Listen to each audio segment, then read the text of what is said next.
This here is what you need to make just your regular old chicken stock.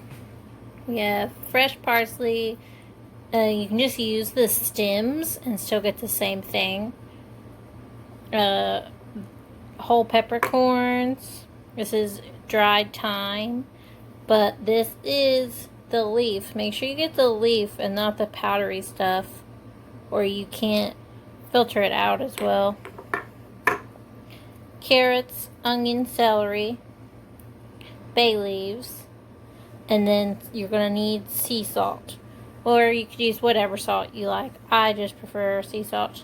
And then this here is what you need to make your ramen broth as well with the salt. You just need some fresh ginger. Oh, you're going to use a whole bulb of garlic, 2 apples, and a whole bunch of green onions. And you'll probably use, this is a big chunk of ginger here. I just break off like this big knob up here. Probably break it off about right here. And then I would use this. You don't have to, since it's just stock and you're straining it, you don't have to peel anything. You just kind of rough chop it, throw it in the pot, and you don't have to worry about it. This is some of the ramen broth. It's actually still very jelly-like, you can see. This here, you use your feet. I saved the feet from all the chickens, and then they got half the necks as well, and 1 whole chicken. So it was about 5 pounds of feet. Maybe about a pound, half a pound of the necks, and then I added a whole chicken because I made a large batch. I got about, besides this one, I believe I got 6 or 8. I got 6 or 8 quart jars. I've already put them away, so I can't think of how many right now. And then I had a little halfie left. But you could put this in a pot and boil it for 3 hours. Make sure, like I said before, make sure you add the salt. Or you can use, like I used the Instant Pot. I boiled this one and used this one for the Instant Pot because I only have 1 Instant Pot. But this, I made 2 batches of chicken stock. And still had an hour left on this. It only takes an hour to make it in the Instant Pot. You just put it on broth. Alright, Tete. It's really easy. And then you take it out, you strain it, and then you process your cans like you normally would. But for quarts, it's 25 minutes at 10 pounds, and for pints, it's 20 minutes at 10 pounds. And I just put them in my pressure canner. I'm about to make a quick tare to add to this ramen broth. T-A-R-E. I might not be saying that right, but that's what I've always said, so I'm just sticking with it now. But there's several, but this is the simplest one. There are several of them.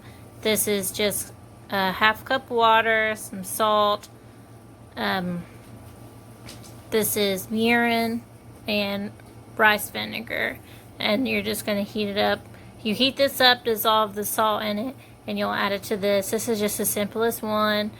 I like to use just to really test out the flavor on this. I want to see how different this is compared to the ones I've made before with store-bought chicken, so I'm testing it out this evening. But yeah, this is my favorite one. There's also a soy sauce one. It's really good. And miso, which is also delicious. But they will affect the flavor more than this. This is just your pretty basic, as I've said 15 times now. Apparently I can't talk this evening. This is the half a cup of water, half a cup of mirin, 2 tablespoons of salt and 2 tablespoons of rice vinegar. And I'm just going to dissolve the salt.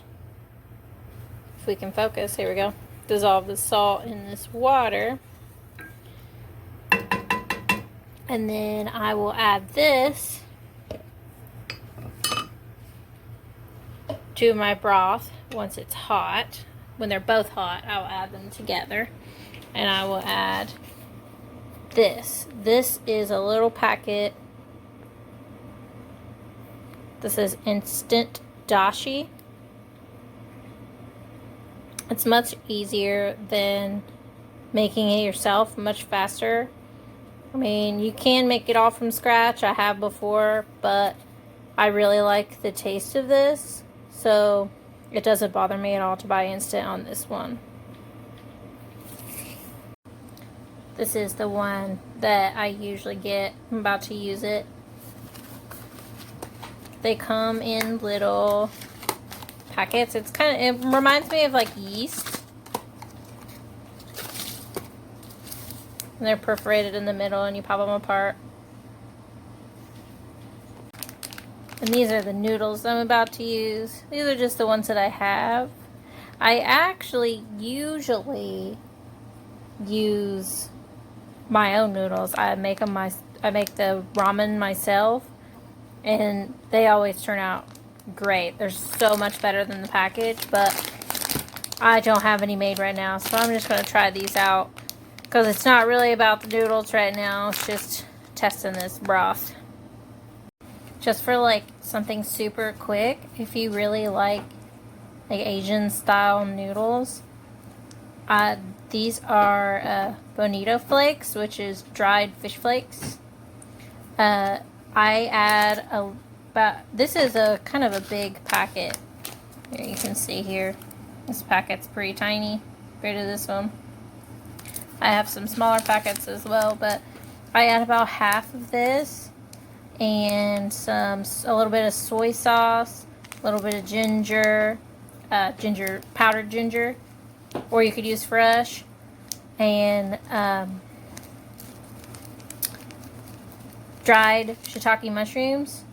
I boil that in some water, and then I boil my noodles in it, whatever kind I'm feeling like, and then just put a little splash of sesame oil in the bottom, and it's delicious and it's quick and just something to try out if you are into that kind of thing. While I'm waiting for the water to boil for the noodles, get me some veggies ready. This is just a few mushrooms. There's a little soy sauce in here, a tiny bit of garlic, and just a little splash of sesame oil. Then these are just some greens from the garden. Green onion. And then I'm gonna have a little kimchi in it too. This is my favorite one. It'll focus. This is the one that has fresh pear in it. I think it's the best.